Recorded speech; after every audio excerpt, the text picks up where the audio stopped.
It's our 4th day of Funkmas, and we get a double LP this time. Average White Band's live album, Person to Person. And believe it or not, this is the album that gave me the idea to do 5 days of Funkmas. I picked up this copy for my wife because she's a huge Average White Band fan. In fact, Pick Up the Pieces is one of her favorite songs of all time, so I decided to get this gem on vinyl, and what better time than now to review it? Despite their name, AWB is definitely not average. This Scottish band deserves their praise in funk history. In fact, most people are pretty surprised to learn that groovy tracks like Pick Up the Pieces and Schoolboy Crush are played by Scottish musicians. Pick Up the Pieces in particular became a #1 hit in 1975. By the time they recorded 3 of their concerts in late 1976, Average White Band already had several hit albums under their belt. AWB, Cut the Cake, and Soul Searching. Their first album, Show Your Hand, had also been re-released as Put It Where You Want It. And it was just after New Year's 1977, a year after Frampton Comes Alive topped the charts, when AWB would release this double live LP, Person to Person, titled after a song from their first record. It works quite nicely as a sort of altered greatest hits compilation, and right off the bat, I prefer a lot of these versions to their studio counterparts. The title track, originally cut from their AWB album, is sung by guitarist Hamish Stuart, who would go on to be in Paul McCartney's band. Bassist Alan Gorrie shares vocal duties with him, while drummer Steve Ferrone and guitarist Onnie McIntyre groove on this gem. The James Brown-style horns are provided by Malcolm Duncan and Roger Ball. I think part of the reason the song works so well live is the subject matter of a touring musician wishing he could be in person with his love instead of talking on the phone.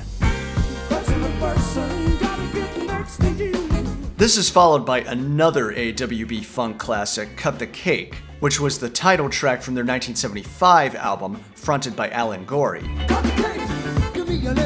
The guitar interplay is a standout. Most of the cuts off this live collection are from the Cake album. A beautiful ballad, Cloudy, kicks off side 2 and would actually be released as a single to promote Person to Person, while another funky classic of theirs, Schoolboy Crush, is dropped in the middle of side 4. And this album's essential track comes at the end of side 1, If I Ever Lose This Heaven, a cover of a Leon Ware and Quincy Jones collaboration. I definitely recommend checking out Leon's original as well.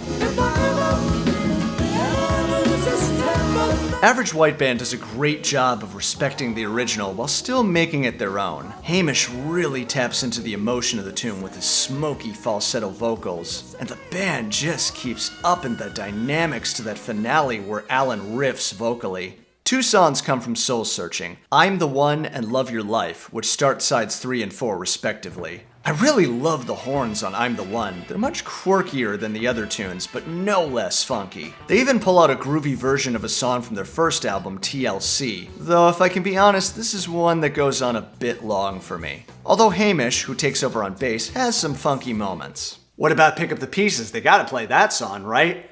Oh yeah, an 18-minute version, no less.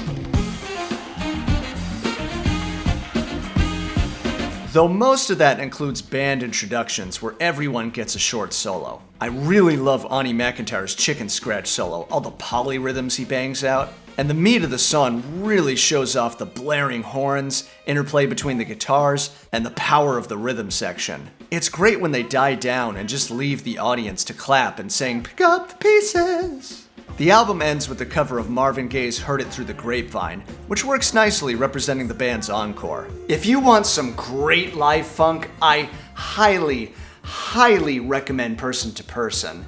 Even though I really like a lot of AWB's other albums, I think this is their peak and it definitely deserves a goldfish. What are your thoughts on Average White Band? Comment below, let me know. Well, we've only got one more album in our 5 days of Funkmas. Want to take a peek as to what it's going to be?